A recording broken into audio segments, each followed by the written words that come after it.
श्री असदुद्दीन ओवैसी।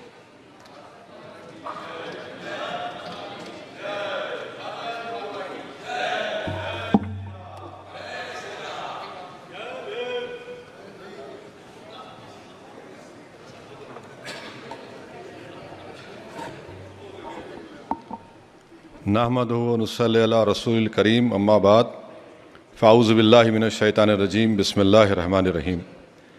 मैं असदुद्दीन ओवैसी, जिसे लोकसभा का रुकन मंतखब किया गया है, अल्लाह के नाम से हल्फ उठाता हूँ कि मैं भारत की आइन पर जो क़ानून के मुजब तय पाया है एतक़ाद रखूँगा, उसका वफ़ादार रहूँगा। मैं भारत के इक़्तिदार आला और सालमियत को बरक़रार रखूँगा और जिस ओहदे को मैं संभालने वाला हूँ इसके फ़राइज़ और वफ़ादारी से अंजाम दूँगा।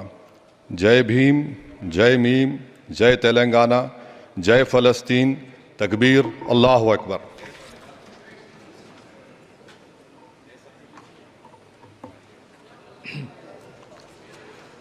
श्री कोंडा विश्वेश्वर रेड्डी।